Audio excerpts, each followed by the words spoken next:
guys, good morning y'all.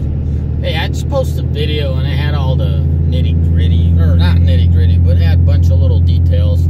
For you boys that want a short video, here you go, about the whole highway and no highway thing. Keep in mind, I'm talking old trucks. I'm not talking lightly used trucks. I'm talking old trucks. I'm talking about a truck that has, you know, a solid 8+ years on them. So what to look for? Is it really highway used? Because guys, you want that highway used truck.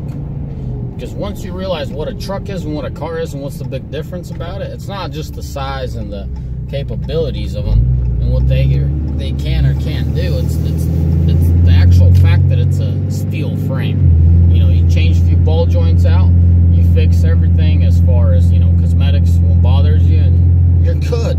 You know, until the next set of ball joints, until the next set of U-joints. Now a unibody, they just can't last that long. Secondary, the engine on a pickup, if it's a diesel, I mean, a lot of gasser engines last pretty long for what they are, but some guys just want to keep their trucks around, and it sure is worth it, you know.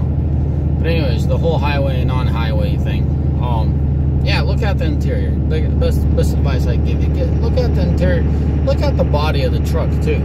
If the body is in fairly good shape, you know, this ain't guaranteed for jack, but if the body's in fairly good shape and the interior's in fairly good shape, that's a high chance it's a highway truck, and you don't have to break your neck trying to get under the truck and trying to figure everything out. I'm not saying don't get under the truck. I'm just saying it's an easy telltale sign that you hit what you're looking for, the highway truck. Now, if the truck has torn up interior, a lot of things and scratches, I'm not talking like just light scratch. I'm talking about like someone putting something in and out of the bed all day long type of scratch, you know.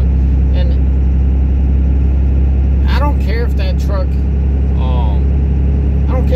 has low miles. I know that truck's been torn up. And vaguely, what I was trying to compare those two trucks in the previous video, my personal truck and my work truck, both being a 14, is the fact that the work truck, a highway truck that gets used 99% of the time and abused with a trailer behind it. What I mean abused by, you know, worked hard, loaded, heavy, whatever, you know. I don't turn up my trucks. And so the engine isn't out of its performing range as far as getting pushed. The engine's not getting pushed. It's just everything else is getting stressed out. And the upper ball joints went at 300,000, where my quote-unquote local truck, my personal truck, upper ball joints went a little over 100. So that should tell you about abuse. Now, granted, I got off-road, well, heavy offset tires, so that don't help nothing. But you get the idea here, you know. Back to what I wanted to say 5 minutes ago, as far as the low miles. You know, if you tell me, Paul, you could have a 12 valve that has 200,000, or you tell me a 12 valve that has 300,000 or 350, that 12 valve with 300 and 350 is going to have my attention a lot more than that one with 200. Why? A lot of reasons.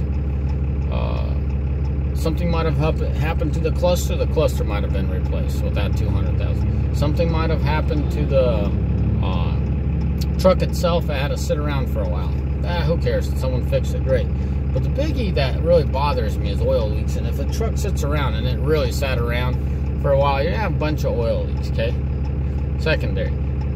It's unnatural for such an old truck to have such low miles. And I'm not saying it's baloney. I'm just saying that I'd feel skeptical about it. I'd look at that 300, leverage the 3 or 350 against the seller and tell him, hey, this is high mileage, and pick up that truck, because I know that truck was working on the interstate. I know that truck was, you know, it was moving, unlike that 200. Heck, maybe that 200 was worked, but idled for days on end, you know, like some of these union workers. I don't know who the heck lets them idle their trucks, but I mean, they just start that truck in the morning and they don't shut it off till they come back home. They probably have about a 15-minute drive to the job site, and then the truck sits there idles all day.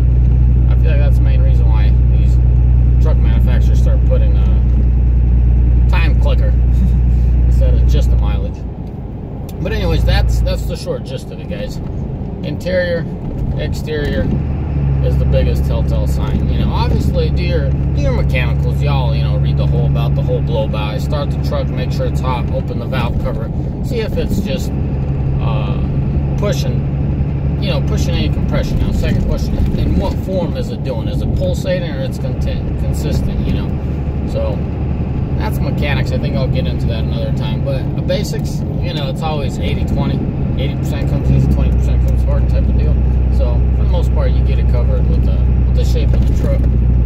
I'll give you a good idea. Now, don't get all technical, because I have not gotten all technical, but this is the short gist of it. So anyways, you boys behave and have a mighty fine day. God bless y'all. Bye.